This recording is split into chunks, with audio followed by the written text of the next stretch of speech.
एक बार भगवान बुद्ध जेतवन विहार में रह रहे थे। भिक्षु चक्षुपाल भगवान से मिलने के लिए आए थे। उनके आगमन के साथ उनकी दिनचर्या, व्यवहार और गुणों की चर्चा भी हुई। भिक्षु चक्षुपाल अंधे थे।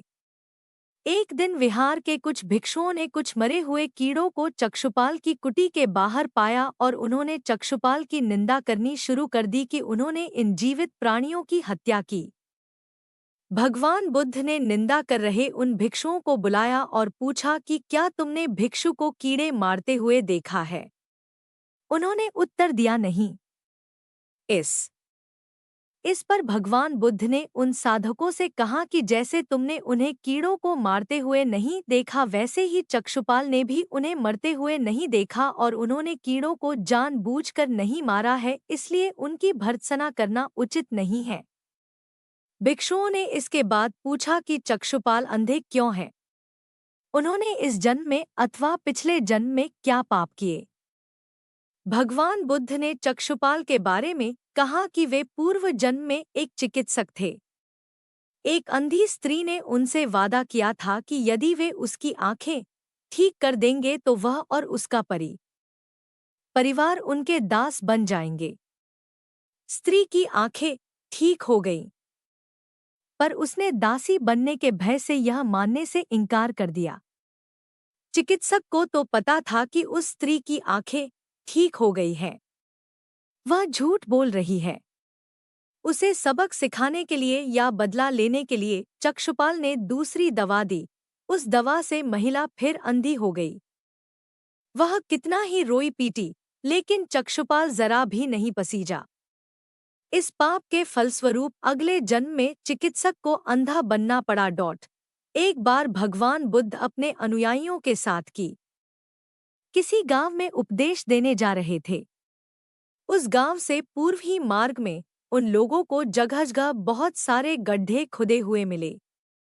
बुद्ध के एक शिष्य ने उन गड्ढों को देखकर जिज्ञासा प्रकट की, आखिर इस तरह गड्ढे का खुदे होने का तात्पर्य क्या है? बुद्ध बोले, पानी की तलाश में किसी व्यक्ति ने इतने गड्ढे खोदे हैं।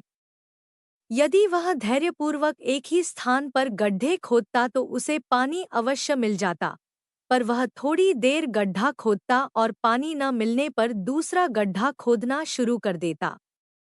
व्यक्ति को परिश्रम करने के साथ धैर्य भी रखना चाहिए।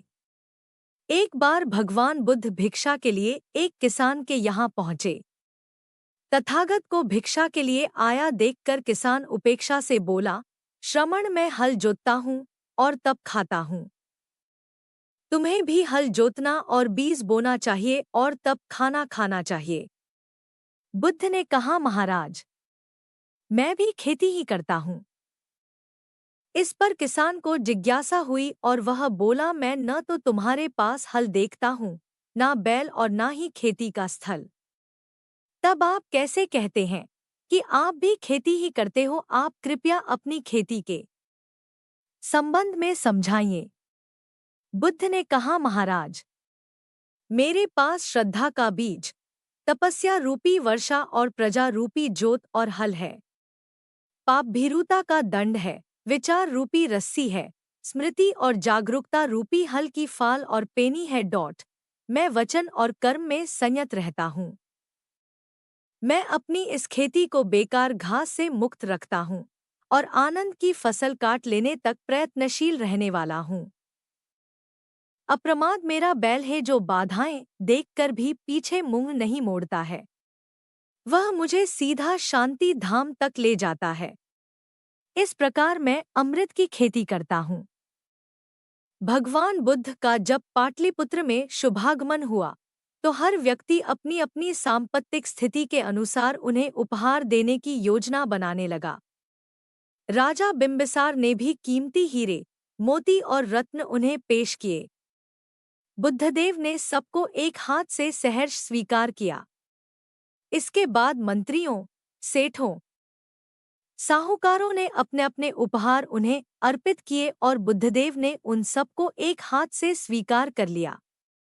इतने में एक बुढ़िया लाठी टेकते वहां आई। बुद्धदेव को प्रणाम कर वह बोली, भगवन, जिस समय आपके आने का समाचार मुझे मिला उस समय मैं यह अनार खा रही थी। मेरे पास कोई दूसरी चीज न होने के कारण मैं इस अधखाए फल को ही ले आई हूँ। यदि आप मेरी इस तुच्छ भेंट स्वीकार करें तो मैं अहोभाग्य समझूंगी। भगवान बुद्ध ने दोनों हाथ सामने कर वह फल ग्रहण किया। राजा बिंबिसार ने जब यह देखा तो उन्होंने बुद्धदेव से कहा, भगवन, क्षमा करें, एक प्रश्न पूछना चाहता हूँ। हम सबने आपको कीमती और बड़े बड़े उपहार दिए जिन्हें आपने एक हाथ से ग्रहण किया, लेकिन इस बुढ़िया द्वारा दिए गए छोटे एवं जूठे फल को आपने दोनों हाथों से ग्रहण किया। ऐसा क्यों? यह सुन बुद्धदेव मुस्कराए और बोले, राजन, आप सबने अवश्य बहुमूल्य उपहार दिए हैं, किंतु यह सब आपकी संपत्ति का 10वां हिस्सा भी नहीं है। आपने यह दान दीनों और गरीबों की भलाई के लिए नहीं किया है, इसलिए आपका यह दान सात्विक दान की श्रेणी में नहीं आ सकता। इसके विपरीत इस बुढ़िया ने अपने मुंह का कौर ही मुझे दे डाला है। भले ही यह बुढ़िया निर्धन है, लेकिन इसे संपत्ति की कोई लालसा नहीं है। यही कारण है कि इसका दान मैंने खुले हृदय से